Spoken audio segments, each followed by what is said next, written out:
Et moi, ce que j'aimerais bien, c'est un Madagascar construit par lui-même. Qu'en fait, les gens construisent exactement ce qu'ils veulent comme pays. Moi, ce que je veux que ça change, c'est qu'on arrête de se dire ça casse-kill.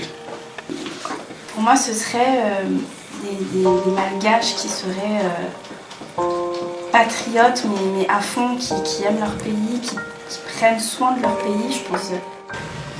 Un Madagascar déjà sans corruption. C'est un Madagascar où tout le monde se sent pareil en fait. Il y aurait une cohésion, une synergie entre les compétences, entre la population en elle-même, dans le but d'arriver à un objectif. D'abord, c'est Madagascar, une nation qui aura su dépasser ses différences en fait, ses différences ethniques, ses différences statutaires pour au final trouver son unité. Parce que quand j'aime me rappeler, on a le pays, on a l'État, mais la nation elle reste encore à construire. Je voudrais que plus personne à Madagascar ne puisse penser avec la mentalité suivante. C'est ma plus grande, le coq arrive, ça ne change pas mon local de ce soir.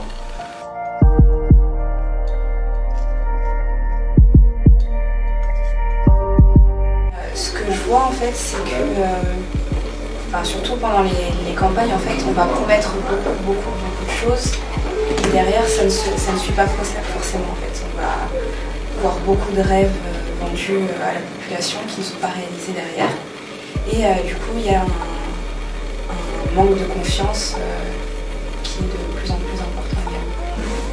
Les candidats pendant les élections, eux, ils vont promettre du rêve et tout ça. Mais une fois qu'ils sont élus, et déjà là, ils promettent du rêve dans le sens où il y a les personnes finalement,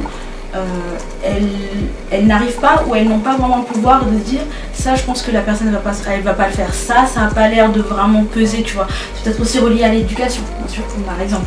Mais par la suite aussi, je trouve que ça, de un, il y a ce système-là et aussi par la suite, une fois que la personne est élue, je trouve que il y a le pouvoir,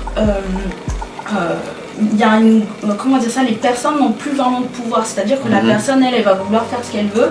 C'est uniquement où il y a un moment où vraiment il y a un ras-le-bol global très tenant, très stressant, c'est là que les personnes elles vont commencer à se bouger, mais il n'y a pas vraiment un feedback où les personnes elles pourront dire là il y a un truc qui va pas, là il y a un truc qui va pas au milieu ou après un an ou quelque chose comme ça. Ça manque de contre-pouvoir. C'est comme une fracture entre les deux. Enfin, si je comprends, c'est que en fait, le peuple, il n'y a pas la possibilité pour le peuple de réagir par rapport à ce que fait le pouvoir. Et d'ailleurs, c'est vrai que ça n'existe pas. Il n'y a rien au milieu. Normalement, c'est les médias, c'est des trucs comme ça qui font ça, mais il n'y a rien au milieu. C'est le député qui fait ça, mais il n'y a rien non plus, tu vois. Il n'y a plus d'écoute, il n'y a plus d'échange, il n'y a plus de moyens de reparler après les élections.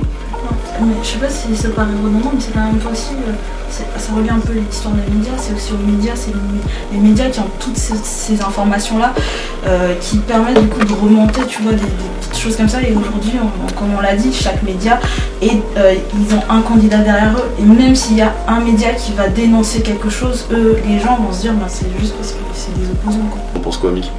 Oui, et du coup, vous avez déjà dit pas mal de choses. Franchement, c'est bien. Je note la déconnexion du coup entre les élus et le peuple, entre le pouvoir et le peuple tout court. Je note aussi qu'on pointe fortement du doigt le comportement électoral et les logiques électorales. Donc les logiques électorales, que ce soit du côté des candidats, populisme, clientélisme, corruption, ça on ne présente plus.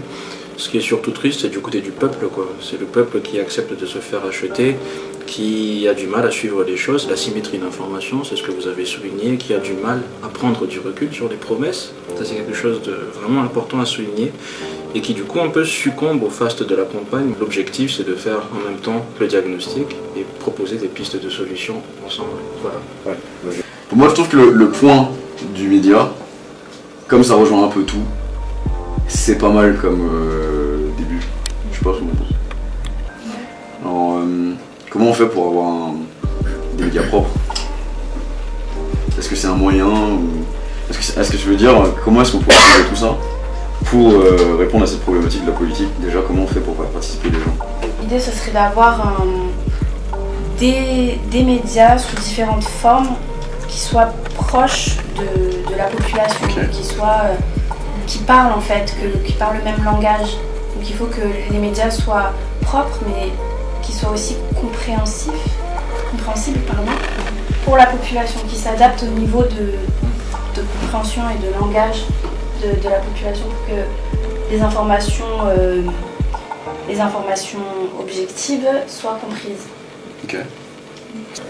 Faire bénéficier de la liberté totale de la presse et qu'ils aient, comme tu dis, donc du coup pas forcément peur de publier des choses factuelles et vraies.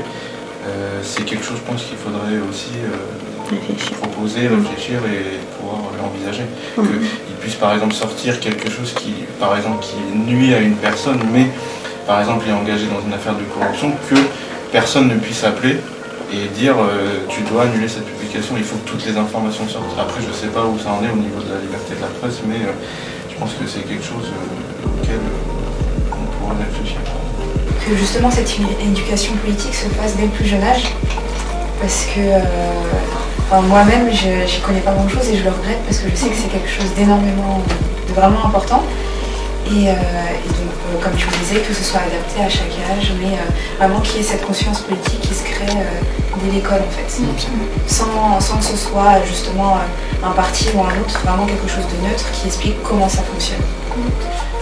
À leur apprendre justement à pouvoir se faire leur propre idée, leur propre opinion, que ce soit sociétale ou politique, et aussi au niveau de la presse, je pense que c'est quelque chose qui pourrait convenir. L'éducation politique, elle ne se limite pas à la seule sphère scolaire. Il faut qu'elle ait lieu en famille, il faut qu'elle ait lieu dans de multiples relations sociales que nous, Malgaches seulement. Moi, j'ai beaucoup aimé les petits clips, les petits posts vidéo, justement, que la CENI avait réalisé sur ce que devrait être la transparence du processus, comment ça se passe, comment faire en sorte pour que l'élection ait bien lieu de manière efficiente, efficace.